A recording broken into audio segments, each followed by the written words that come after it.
referensi, ada modul juga, ada bahan ajar. Nah, itu semuanya akan kita pahami bersama. Kita awali dengan satu, bahwa yang disebut dengan buku ajar merujuk kepada aturan yang ada di Indonesia ini adalah buku pegangan untuk mata kuliah yang disusun dan ditulis oleh pakar di bidangnya serta diterbitkan secara resmi dan disebarluaskan.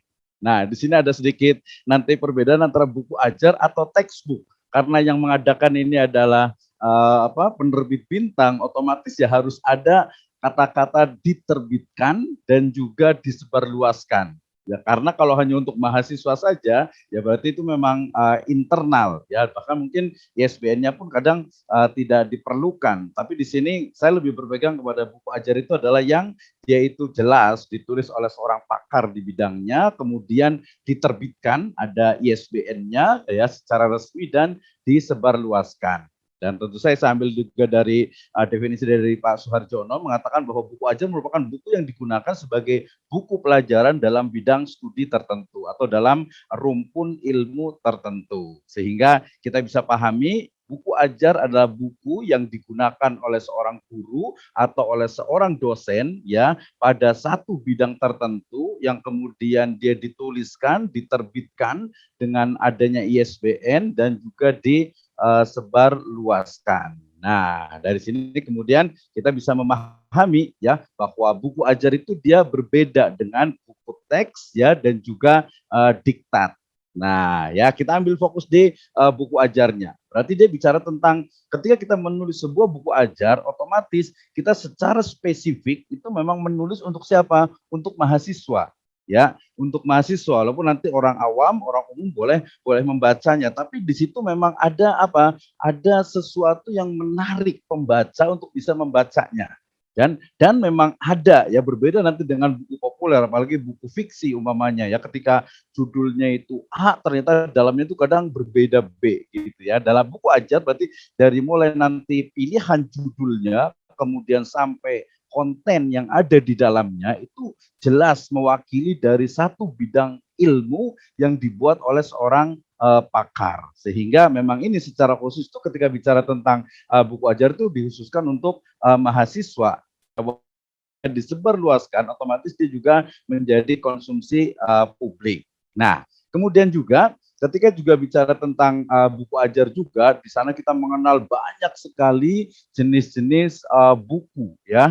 Ada monograf, ini biasanya teman-teman dosen semuanya itu sudah terbiasa dengan monograf, kemudian juga ada buku referensi yang saya lihat di Penerbit Bintang ini memang banyak bentuknya itu adalah buku referensi ya. Kemudian juga ada diktat, di situ ada perbedaannya, kemudian ada buku ajar dan juga modul ajar. Nah, kita akan fokus kepada dua yang terakhir, yaitu buku ajar dan juga modul ajar. Tapi agar teman-teman, agar Ibu dan Bapak sekalian juga bisa memahami, karena nanti dalam secara teknis itu sebenarnya tidak jauh berbeda ya. Bedanya kalau buku ajar dan juga modul, ini perlu penjelasan bahwa modul itu kalau saya pahami adalah bagian dari sebuah buku ajar, karena dia sangat spesifik sekali. Tapi kalau beda-beda sedikit ya nggak masalah, intinya adalah baik buku ajar ataupun modul ajar ya, itu adalah satu dari media ya bagi seorang pengajar baik guru ataupun dosen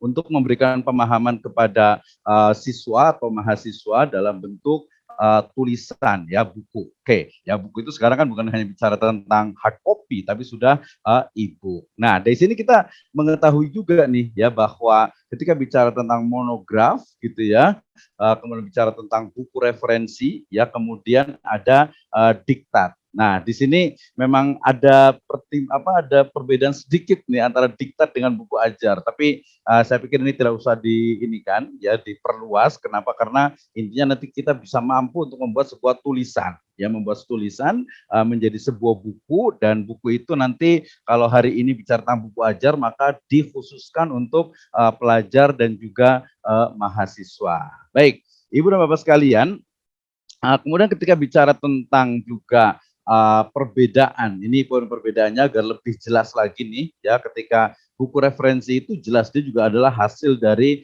penelitian dan pemikiran. Sementara kalau diktat dia mengemas kembali buku referensi. Jadi ada buku-buku yang banyak itu kemudian dikemas kembali untuk disajikan kepada mahasiswa. Sementara nanti kalau buku ajar nanti kita akan berangkat dari RPS atau RPP ya kalau di pendidikan dasar menengah gitu ya. Kalau di perguruan tinggi berarti kita menggunakan RPS ya, dan ini yang menunjukkan yang akan membuktikan bahwa dalam menulis buku ajar itu dia sangat mudah. Kenapa? Karena RPS-nya itu sudah ada, tinggal kita membreakdown setiap tema, setiap subbab yang ada dalam RPS tersebut. Oke, kita lanjutkan.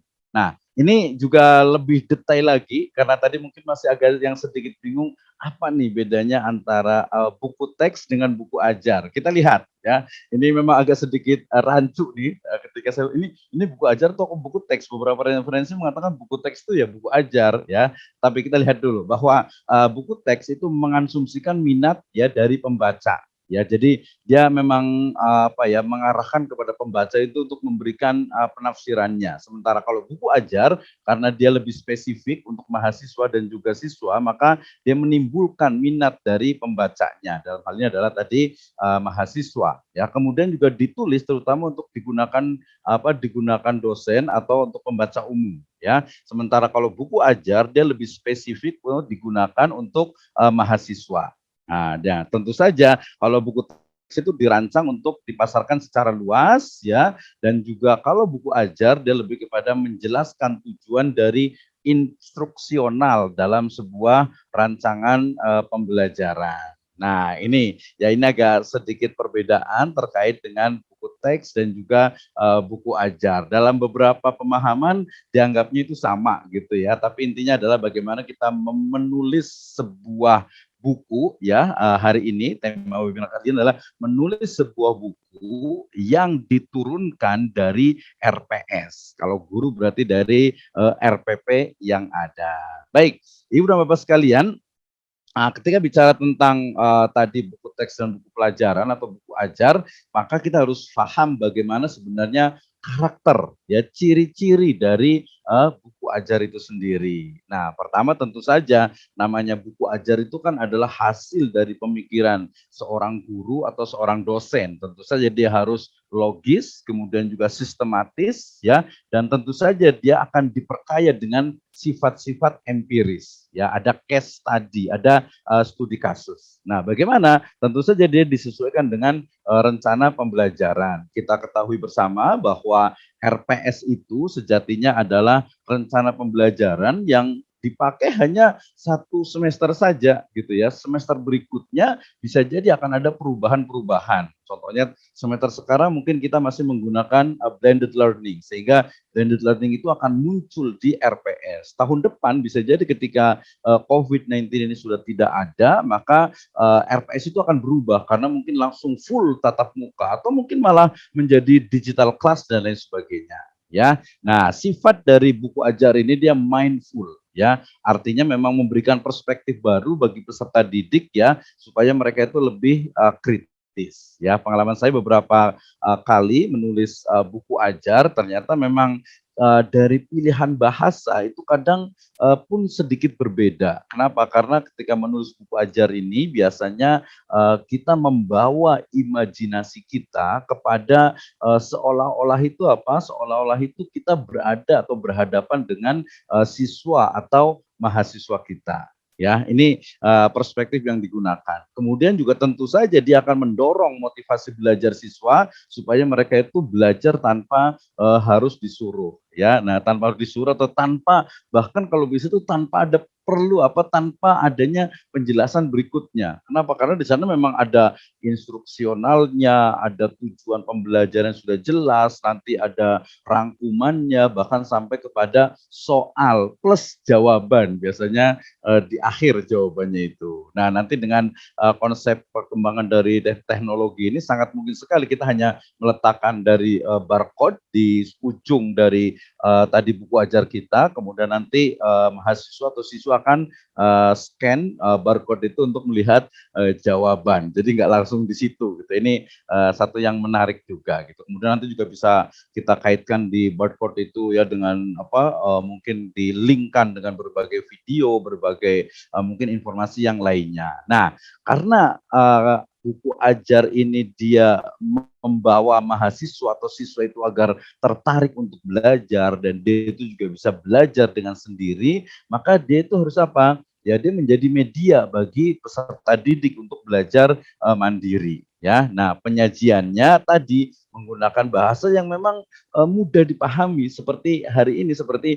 saya berbicara dengan ibu dan bapak sekalian, ya kita bisa pahami. Jadi kadang tidak mesti menggunakan bahasa yang yang baku, yang formal, karena nanti ciri dari karakter dari buku ajar itu memang bahasanya itu dia semi formal. Ya, jadi tidak terlalu kaku gitu ya, tapi juga tidak terlalu slang gitu ya, tidak terlalu populer juga gitu. Nah, sehingga penyajiannya itu harus mudah dipahami ya, tidak di sana tidak memunculkan multi tafsir, nanti berbeda dengan textbook ya, berbeda dengan buku teks atau buku referensi. Saya sebenarnya lebih senang menyebutnya dengan buku referensi karena antara buku teks dengan buku ajar ini memang sangat dekat gitu ya. Jadi buku referensi. Jadi berbeda dengan buku referensi yang dia kadang justru memunculkan kontroversi, ya, memunculkan sesuatu yang penafsiran antara penulis dengan pembaca itu berbeda. Kalau di buku ajar itu jangan sampai terjadi seperti itu. Kalau A, ya A. Ya, ketika umpamanya dosen itu mengatakan ini adalah pendapat saya, yaitu pendapat dari dosen. Jadi jelas, oh, ini pendapat siapa ya? Kok tidak ada referensinya?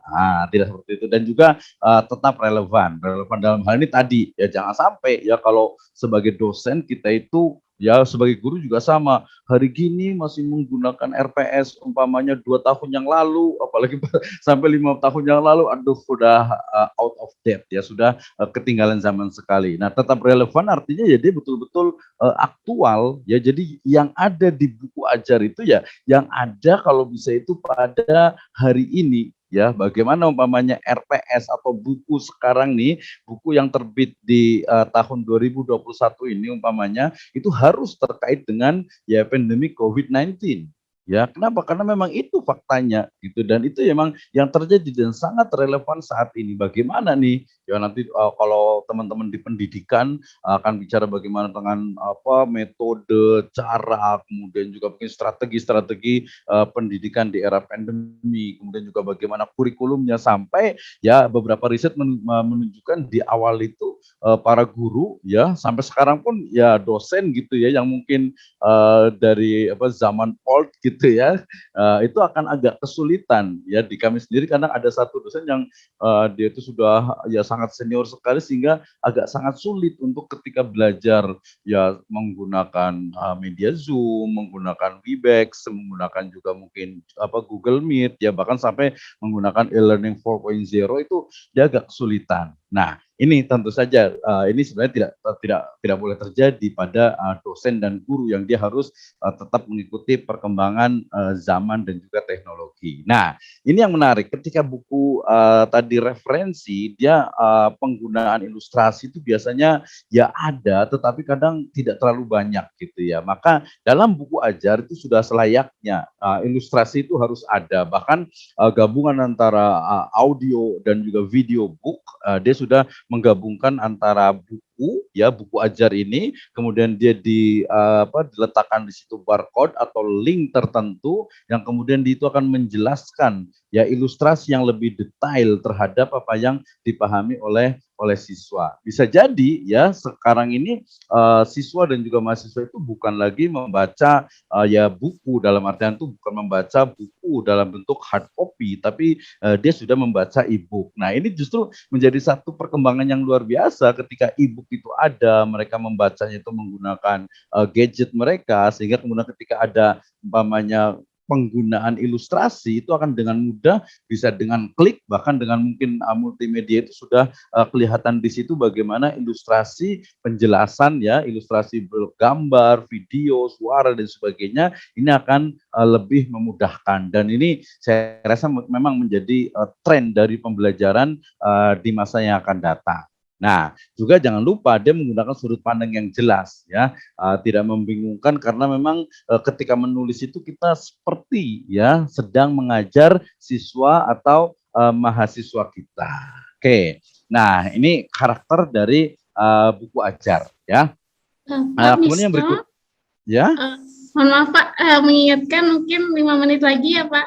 Iya, aduh ini padahal masih panjang sekali nih, saya ada 50 slide. Oke, saya akan singkatkan. Ini teknik menulis, saya nggak sebutkan terlalu banyak. Teknik menulis modul, ini ada aspek materi, aspek penyajian, dan juga bahasa dan keterbacaan.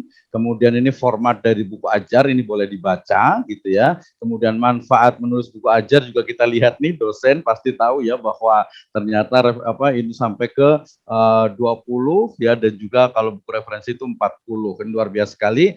Ini unsur-unsur yang harus ada dalam buku ajar, ada plakat, ada otoris dan seterusnya. Ini juga nanti kan kita bagi ininya, kita bagi untuk screen-nya atau untuk slide-nya. Ini proses penyusunan bahan ajar ya. Saya sebenarnya tadi mau ingin nanti lebih banyak kita akan diskusi ya, dari mulai merumuskan tujuan pembelajaran, kemudian juga analisis kompetensi, kemudian juga kita tahu di sana ada kompetensi umum dan juga khusus gitu ya. Kemudian rencana kegiatan pembelajaran, tadi kalau di perguruan tinggi berarti adalah RPS-nya. Nah, dari RPS itu kemudian disusun bahan ajar. Kita mulai dari tema-tema utamanya gitu ya. Kemudian juga nanti ke bagian-bagiannya, bagian-bagian dari buku itu kita breakdown dari bab, kemudian ke subbab sampai ke detailnya. Pengalaman saya dalam menulis, baik itu buku yang ajar ataupun buku referensi, saya selalu menggunakan memang sifatnya itu outline. Ini penting sekali ya. Jadi kadang kalau teman-teman semuanya mungkin ada deadlock gitu ya,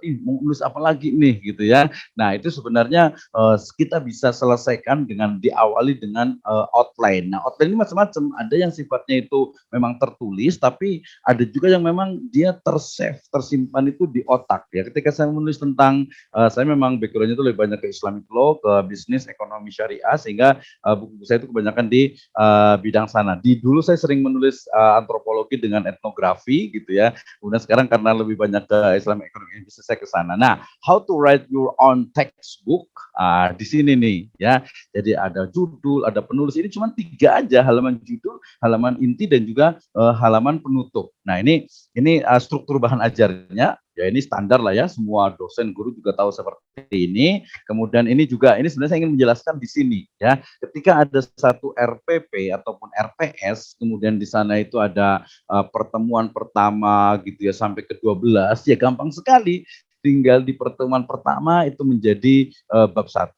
Kalau di pembahasannya banyak. Kemudian di pertemuan yang kedua dia menjadi bab 2. Kemudian pertemuan ketiga menjadi bab 3, sehingga minimal kalau ada 12 sampai 15 ya minimal banget itu ya 10 bab itu sudah ada, harus ada 10 bab. Kalau normal ideal ya sesuai dengan pertemuan lah 12 babnya gitu ya. Nah, ini sebagai contoh umpamanya saya menulis buku tentang statistika terapan di bidang manajemen. Nah, ini ya, ini lanjutan dari tadi bab 1 pendahuluan. Oke, saya akan bicara tentang sejarah statistik, definisi dan juga sumber data. Kemudian juga statistik deskriptif dan juga induktif sebagai metode pengumpulan data gitu ya. Nah, di sini nanti ada soal dan juga terakhirnya itu sebelum soal itu biasanya ada rangkuman ya. Jadi kalau bedanya itu sebenarnya memang agak sedikit kaku dalam artian itu dia ini bab 1 pendahuluan, kemudian ada 1-2 paragraf sebagai pengantar, kemudian fokus kepada isinya, kemudian ke rangkuman, setelah itu ada soal, kalau mau ya di bawahnya ada jawaban, terus seperti itu, sehingga pembaca itu dia akan mengulang beberapa kali. Ini pengalaman saya baik itu belajar juga di UT ataupun juga membuat modul di UT ya. Seperti itu. Jadi ini sangat mudah sekali, dan yang paling penting memang praktek ya Ibu dan Bapak sekalian gitu. Jadi kalau mamanya teori, aduh banyak banget teorinya nih gitu kan. Nah, ini bab 3-nya, ini bab 4-nya, ini bab 5-nya, ini bab 6-nya tentang teknik sampling dan juga tujuan instruksional dan juga peta konsep. Nah, kalau dulu biasanya itu di pertemuan yang ke-7 ya, itu biasanya ada UTS ya, di pertemuan ke-14 ya atau 12 ya, 14 rata-rata ya, itu ada UAS gitu ya. Sekarang kita sudah rubah menjadi UCP ya, UCP 1, 2, 3, 4 biasanya. Nah, berarti setelah pertemuan 3 itu biasanya ada semacam kumpulan ya, kumpulan dari dari soal ya, yang itu menjadi UCP 1 ya. Kemudian 4, 5, 6 itu nanti ada lagi untuk UCP 2-nya. Nah, ini tentu saja kalau kita bicara tentang UCP itu kita bicara tentang hari gini masih soal umpamanya masih hanya multiple choices gitu ya. Ya boleh sih gitu ya, tapi jangan terlalu kesana sekali gitu. Tapi sekarang itu lebih banyak, kebetulan saya mengajar di beberapa perguruan tinggi juga di Jakarta itu ya sudah menggunakan bagaimana soal itu ya. Ini di buku ajar juga gitu ya. Dia bukan lagi bukan lagi pilihan ganda atau mungkin apalagi sampai benar tidak benar sebagainya gitu. Itu yang lama. Masih bisa digunakan, tapi kalau zaman sekarang di Industrial Revolution 4.0 ini, maka kita lebih banyak di soal UCP 1, 2, 3, 4 itu bervariasi dari mulai membuat jurnal, kemudian membuat project, kemudian juga review buku, kemudian juga membuat short movie gitu ya, itu agar mahasiswa itu lebih variatif dalam kegiatannya. Oke, let's convert our RPS to be textbook. Ini baru mulai nih ya. Nah, ini saya ambil dari contoh juga teknik pelayanan publik berdasarkan standar pelayanan minimal SPM. Ya, ini ada pekan pertama, kedua, ketiga. Nah, dari sini kita akan pekan pertama. Ya, ini ada tiga hal nih, tiga subbab lah kita sebut ya. Ini menjadi bab 1. Nah, bab 1 ini berarti di dalamnya bicara tentang pengertian, tujuan, dan jenis dari public services. Nah, kemudian itu nanti kita pengertian dari pelayanan publik. Kita akan bicara tentang pelayanan, bicara tentang juga publik. Kemudian dari mana ngambilnya? Ya kita dosen tahu lah. Kalau kita ngambil secara etimologi, tentu kita ngambilnya dari bisa dari kamus, bisa ada kamus yang KBBI atau kamus yang pada bidang-bidang tertentu, rumpun ilmu tertentu. Ya jangan kita ngambil pelayanan publik secara etimologi. Ini dalam kurung Suroso umpamanya. Mohon maaf ya namanya Suroso. Kita nggak seperti itu. Kita dosen gitu, kita guru gitu. Jadi jangan sampai masa ngambil definisi kok ngambilnya dari buku referensi orang ya, bukan dari kamus gitu ya, bukan dari mungkin istilah-istilah tertentu dalam rumpun ilmu tertentu. Nah, ini yang paling penting. Ini nanti nyebutnya dengan salah satu dari original resources dalam buku kita. Kalau dalam perspektif Islam itu menjadi mimbarokatil ilmi itu fatul qaul ila qailiha. Salah satu dari keberkahan ilmu, buku kita itu menjadi berkah adalah ketika kita mengutip ya, kita mensitasi satu buku ya, dan kita sebutkan dari mana. Jangan sebutkan wah ini punya saya nih, padahal jelas kita mengutip dari orang lain. Pertemuan ke-8, 9, 10, 11, 12, nah semuanya bicara itu kita breakdown-kan lagi menjadi sebuah buku. Ini pun sama ya. Di pertemuan 1 sampai 16 ini masih model lama nih, masih ada ujian tengah semester, kita sudah pakai UCP ketika bicara tentang teknologi pembelajaran ya umpamanya. Maka di pertemuan pertama ini membuka wawasan dari mahasiswa ya, bagaimana tema ini tuh menarik. Nah, ini yang bedanya nanti memang tadi saya tidak menyebutkan case study atau kasus-kasus baru itu harus dimasukkan. Sebenarnya ya itu memang sudah menjadi kewajiban dosen. Nggak mungkin lah dosen hari ini mengajar tapi sama dengan yang diajarkan dosennya 2-3 tahun yang lalu. Sudah ketinggalan zaman. Gitu ya. Oke, materi pengembangan dari RPS ini contohnya pengayaan materi juga penting sekali ya, dari buku referensi, inovasi, dan juga experiences daripada lecturer-nya itu, dosennya. Nanti ujungnya adalah buku ajar. Standar kompetensinya tentu saja ini penting sekali ya. Ini yang membedakan antara buku referensi ya dengan buku ajar ya, di mana ada standar kompetensi yang harus kita sebutkan di awal sehingga tadi mahasiswa membaca itu tahu di bab ini ya, yang menjadi pertemuan ini kita akan belajar tentang umpamanya teknologi secara umum ya kemudian juga bicara tentang perubahan dari makna teknologi, ya kemudian juga teknologi pembelajaran. Ini kalau teman-teman yang di dunia pembelajaran. Referensi ini menjadi satu hal yang penting sekali yang merupakan banyak kelemahan dari kita. Ya sekarang trennya adalah jurnal, ya terutama yang bereputasi itu menjadi main references, ya baik itu dalam skripsi, tesis ataupun disertasi. Ya tapi juga buku ajar juga menjadi penting juga gitu. Kenapa? Karena dia terkait dengan bagaimana materi itu dihasilkan dari buku referensi, ada ensiklopedi dan juga artikel ilmiah. Artikel ilmiah ini dianggap yang memang sekarang itu tadi main references karena dia sangat update, dia sangat ilmu-ilmu yang lebih kekinian. Ini ya, ini menulis materi satu. Nah, ini nih juga apakah kita mau pakai APA style atau body note, apakah kita pakai footnote itu hanya teknis saja. Ini diagram ilustrasi penting sekali ketika saya bicara tentang konsep produksi.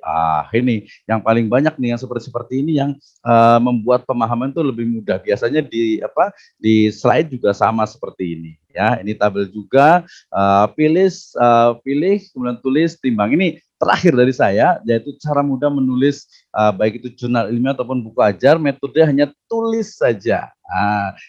TULISS, tulis ya, TULISS. Jadi pertama itu tetapkan temanya, ungkapkan permasalahan biasanya itu. Jadi kita mau ngomong tentang apa nih? Ya kemudian kita kaitkan dengan yang lain. Kita gunakan berbagai teori, ya menggunakan pola pemikiran induksi ataupun deduksi, kemudian juga metodologi yang kita gunakan khususnya dalam menyelesaikan satu permasalahan, gitu ya. Karena nanti biasanya ada main issues, ya ada isu-isu besar yang disebutkan. Nah ini jangan lupa ya, jadi walaupun kita bisa menulis banyak buku gitu ya, berbagai tajuk, berbagai topik, tapi yang paling penting itu adalah kalau kita mau menulis itu awali dengan apa? Dengan cinta. Ya, tema yang kita suka, yang menarik hati kita nih, ya. Jadi jangan sampai, aduh, saya paling nggak ini banget sama statistik gitu ya. Kecuali orang yang saya bukan orang statistik, tapi saya itu ngajar statistik juga gitu ya. Jadi mau nggak mau nih harus belajar gitu. Kemudian juga dekat dengan kita, tema yang dekat dengan kita. Nah di sini kalau lihat pembacanya juga, kalau mamanya mahasiswa, contohnya itu ya jangan yang lama, yang jauh dari mahasiswa, apalagi kalau siswa ya. Ini ngomongin kepada SMA, kepada anak-anak SMP, apalagi ke SD gitu. Ini ngomongnya terlalu tinggi. Saya pernah ngajar ekonomi waktu itu di MTS gitu ya. Saya karena waktu itu semangatnya tentang ngomongin tentang makro dengan mikro, saya bawa aja ke makro mikro plus dengan Islamic perspektifnya Pak Adi Warman Karim gitu. Siswa tuh yang nganga aja gitu. Tapi menarik juga ini. Nah, menantang ini juga menarik juga. Jadi tadi ada yang memang cinta, ada yang senang, kita suka dan juga dekat dengan kita. Saya kebetulan saat ini mengajar di riset metodologi, ya metode penelitian ekonomi syariah, kemudian juga di filsafat ekonomi syariah dan juga usul fikih dan muamalah. Saya bicara banyak nulis tentang itu. Oke. Dikit lagi ini kepada masalah ada social problem dan juga academic problem. Ini juga harus dijelaskan di sebuah buku sehingga ini adalah masalah sosial nih, tapi dia menjadi masalah akademik ketika memang kita akan membuat sebuah riset dan efek itu cukup banyak. Lengkapi dengan teori, ada grand teori, ada middle teori, ada aplikasi teori. Ini kita kenalkan khususnya nanti kepada mahasiswa di level magister dan juga PhD ya. Sertakan analisis mendalam, ini penting sekali ya, dengan fenomena sekarang. Jangan ya hanya triangulasi gitu ya, jangan juga hanya dengan SWOT saja, hanya dengan SPSS saja. Ini betul, itu buku-buku ajar, bukan hanya jurnal saja. Ini sudah ke ENP, sudah pakai NVivo dan lain sebagainya, Atlas, Evius dan sebagainya itu kita gunakan. Oke, keep writing. Ya, ini contoh buku ajar saya di Open University di UT ya, hukum bisnis Islam, ada manajemen sumber daya insani, ada pengantar bisnis Islam. Kemudian ini yang di Bintang, alhamdulillah sih saya setahun ini memang ya saya cari-cari penerbit yang murah dan berkualitas. Alhamdulillah saya menemukan penerbit Bintang ini, bukan iklan ya, tapi memang fakta gitu. Dan saya rekomendasikan teman-teman dari Kementerian Keuangan juga sudah mencetak ada sekitar 8 buku. Itu biasa kemarin tuh karena mereka ininya nggak banyak, jadi di Bintang ini saya kasihkan untuk ke penerbit Bintangnya, percetakannya. Ke percetakan. Jadi kalau saya hitung lebih dari 15 buku ya di penerbit ataupun juga percetakan Bintang ini. Ini juga tren baru ini juga. Ini yang sudah terbit ada 4, lebih kurang ada sekitar 10 yang chapter. Ini tren dari sekarang. Ini juga perlu dipahami juga sebagai buku referensis.